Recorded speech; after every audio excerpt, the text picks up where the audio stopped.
बुहारी आएका झ्याउरी बुहारी आएका कति वर्ष भयो? झ्याउरी बुहारी आएको एउटा 25 वर्ष भयो, एउटा 20 वर्ष भइसक्यो। के गर्छन् भन्नुहुन्थ्यो। अब हाम्रै आउने बेला भइसक्यो कि तपाईँलाई कस्तो लाग्छ? राम्रो लागिरहेछ त, अब हाम्रा पनि आउने बेला हो। राम्रो लागिरहेछ त। तपाईँ अस्ति जस्तो लाग्छ यिनीहरूले के गर्छन् भन्दा 20 वर्ष बितायौँ। हाम्रो पनि आउने बेलामा हाम्राले पनि के गर्छन् भन्दा पनि राम्रै जे गर्छन् राम्रो गर्छन्, राम्रै गर्छन्। हामीले राम्रो ठिकै गरेका छौँ कि एकदम राम्रो गर्छन्। केही कुरा चित्त बुझेको छैन होला। हाम्रा बुहारीसँग पनि हामी जसलाई बुझ्दैन त्यस्तै रहेछ। मलाई बुझेकै छ, नबुझेको छैन। होइन केही कुरा त बुझेको छैन, मलाई बुझेकै छ, बुझाउनु परेको छ अब।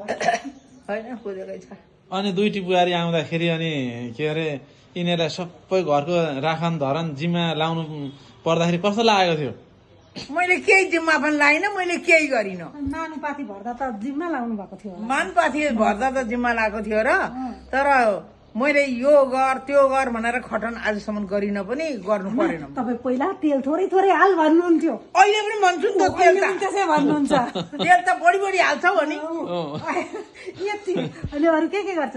जहिले अब साडी लाएर हिँड्न भन्दा अब अहिलेको जमानामा साडी लाएर कसरी हिँड्नु हो बाबा? जमाना उस्तै घाम लागेका छन्, उस्तै हिँडेका छन्। तपाईँका बुहारीले तपाईँले भनेको ठाउँमा साडी लाएर गइदिएनन् अनि यिनीहरूका बुहारीले के गर्ला नि त अनि? अब गर्दैनन् त्यसो त। अब त्यत्रा साडी दराजभरि कुहिएका छन्, लाउँदैन के गर्नु? सबै खेर जाने भयो दराज नै कुहिने भयो। आमा साडी नै पुगेन भन्छे, ल्याउँछे लान भन्दा जमाना भन्छे। अब के भन्नु मैले? अब खोइ अब यिनीहरूका बुहारी कस्ता आउदैन, जति आउँछन् राम्रा आउँछन् एकदम। अब मैले राम्रै भेटाएँ भने तिमीहरूले पनि राम्रै भेटाउँछौ भनेर राम्रो आशीर्वाद लागोस् आमा। आशीर्वादै आशीर्वाद। ल ल आमा अब जे होस् बुहारीसँग केही छैन होइन भन्नु? केही छैन, केही जेठीसम्म छैन, कान्छीसम्म छैन, छोरासम्म छैन, केही छैन। हाम्राले पो के गर्छन् भन्ने पिर भयो त। तपाईँका त केही रहेन। अझै त नाति ठिकै छन्, यस्ता बेलामा ठिकै छन् नाति पनि। यो जमाना त्यो जमाना भन्छ त्यो जमानाका पनि ठिकै छन्।